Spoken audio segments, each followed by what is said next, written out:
Shabbat Shalom, good Shabbos, everyone. Shabbat Shalom. We are thick into what we call the holiday season. Thanksgiving, now in our rear view mirror, and Hanukkah will light up our nights beginning Sunday night with the first candle in your Chanukiah. And of course, Christmas and New Year's Eve are not too far away after that. There will be family gatherings, office parties, social gathering, lots and food and drink available. We've had Black Friday and Cyber Monday and Giving Tuesday. There'll be secret Santas and the inevitable important decisions of whether to re-gift or not. There is a lot of pressure at this time of year. On the surface, everyone is freilich, as we say in Yiddish. Everyone's happy. Such pretty lights, beautiful decorations, and the ever-present Christmas music. But for many people, the inside doesn't match the outside. This time of year can be the loneliest of all. Even as we talk about our families gathering to eat latkes and play dreidel and light our Chanukiot, there are many for whom these weeks between Thanksgiving and New Year's is the most depressing of the year. With no invites, no family to share in this season, it calls upon each of us to be extra sensitive and extra intuitive to those around us. There is a reason that suicide rates rise in these weeks between Thanksgiving and the secular New Year. That's because it can be so very hard. At the darkest time of the year, our depressions, our sadness, and our grief can get the best of us. I think especially of those in our own temple family who are missing someone in their own families at this time of year. A spouse, a parent, a child, a former lover. Someone who's died recently, or even in years gone by. Grief and sadness do not visit us on some regulated schedule, but it is often stirred up at these pivotal moments of the calendar. Not just at a yahrzeit, but when Aunt Sylvia isn't there to corral everyone to play charades after Thanksgiving dinner this year. Or your spouse had a very special recipe for New Year's Eve, which involved making reservations at a great new restaurant in town. And now the perspective of what to do looms large. These holidays can be grief and sadness triggers, and that's okay. We have to allow for this to be so. And we have to also allow for tears to flow for family and friends who are hurting, even though it is hard to witness. We often don't know what to say. We often don't know what to do. It can make us, kind of uncomfortable to deal with another person's sadness and pain. But that's precisely the point. We actually don't have to do anything. We just have to listen. No comments like, "Oh, I'm sure X would have want you to go out." No criticisms like, "Well, you just can't sit home alone." Or the one I hear a lot of, but it's most inappropriate. "Well, so-and-so wouldn't want you to sit at home." Instead, we ought to offer words of nechama, of comfort. Words like, "I'm sure you're thinking about so-and-so this Hanukkah." Or, "I'm thinking of you and your spouse this year." Or even to ask a question, "What do you think she would have said about this?" The best thing we could do is just listen and be present. Not to ignore the elephant in the room, or in this case, the spirit of a loved one who has died. Offer to hang out, not as a substitute, not as a replacement, but just because of caring.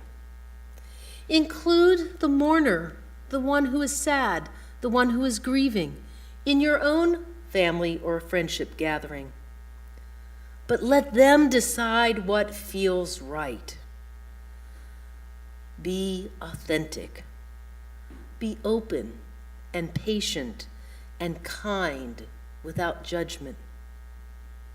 Acknowledging grief and sadness of our family members and friends and associates and fellow temple members without judgment is the ultimate kind of chesed, the ultimate kind of loving kindness.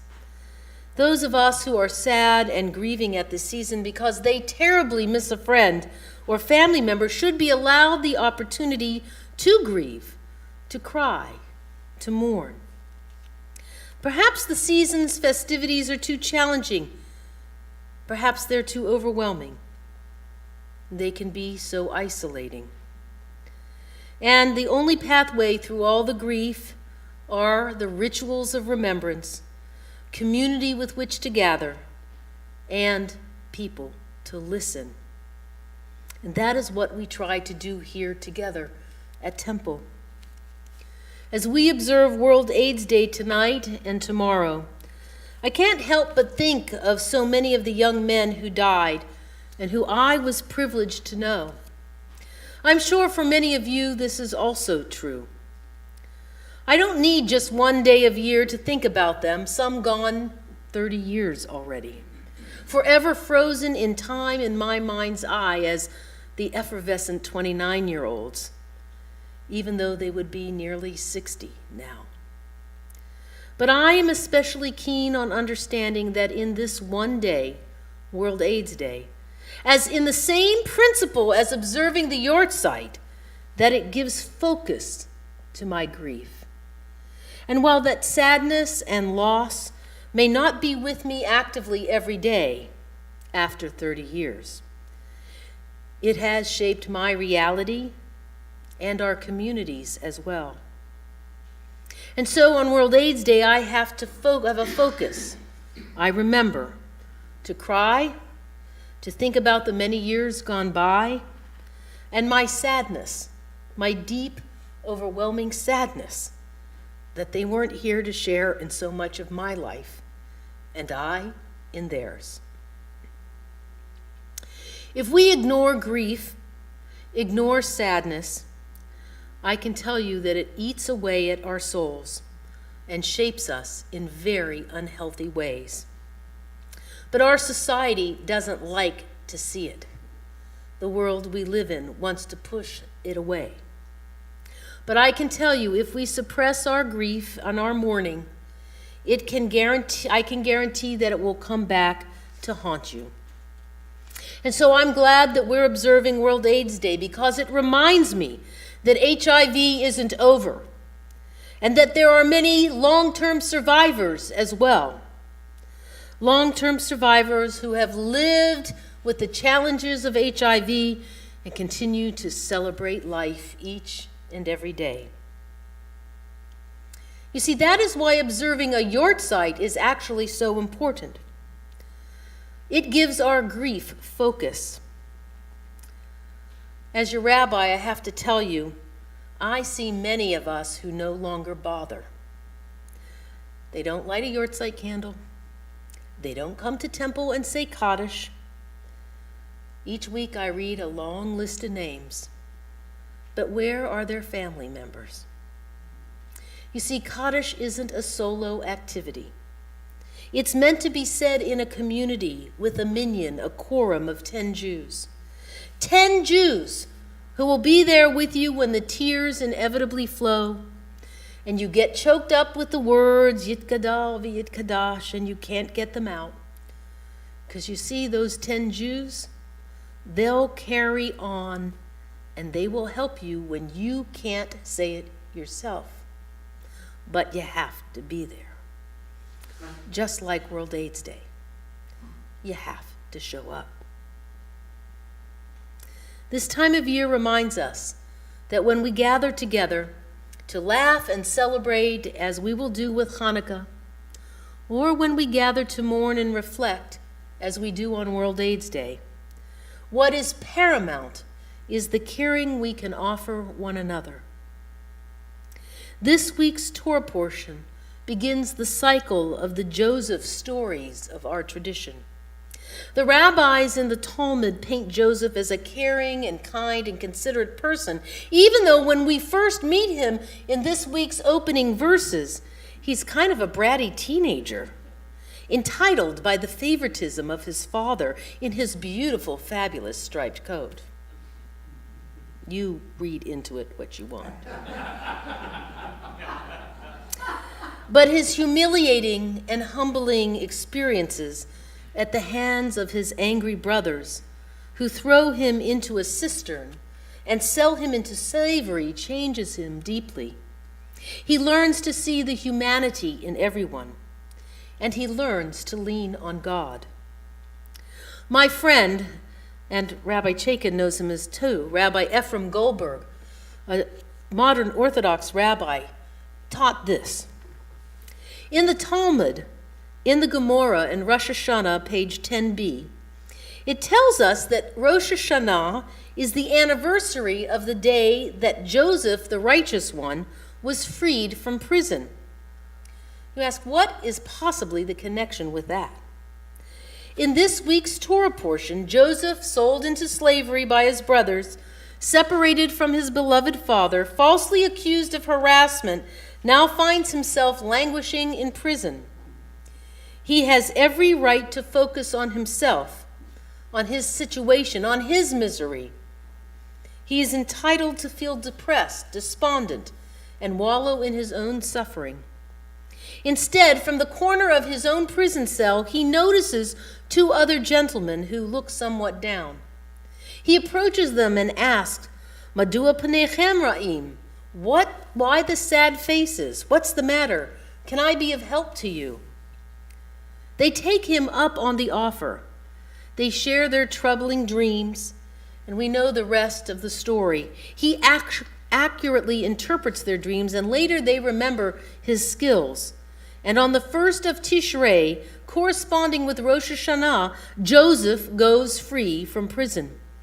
And he emerges eventually as the viceroy of Egypt, saves the country's economy, and our people migrate to Egypt. Not only did Joseph impact his own life, but the destiny of our entire people and arguably all of humanity changed because of a simple, small act of chesed, of loving kindness, of giving to another. Rather than focus on himself, Joseph took a moment and remained sensitive to the plight of others. And with that simple gesture, he changed the world. For Joseph, giving didn't mean writing a check or giving a donation. It simply meant, as Rabbi Goldberg says, seeing beyond the situation and making room to see the pain of others and offering them an encouraging word. If we want our own Rosh Hashanah, a new beginning with redemption and a new opportunity, he writes, we must remember how Joseph went free and how one act of giving to others can change the world. Pirkei Avot, the sayings of our ancestors, teaches, Havei machdim b'shalom kol adam, be the first to greet someone else. Be a giver, not a taker. To be together, not alone. It means sharing a smile or Shabbat with someone before they bestow it upon you. It means listening to a friend who is grieving or sad. It means being kind because you never know what pain is inside. So this holiday season, light your Chanukiah not only with the light of redemption, the light of miracles, but light it with the light of kindness and sensitivity to those around you. Ken Yehi Ratzon. Shabbat Shalom.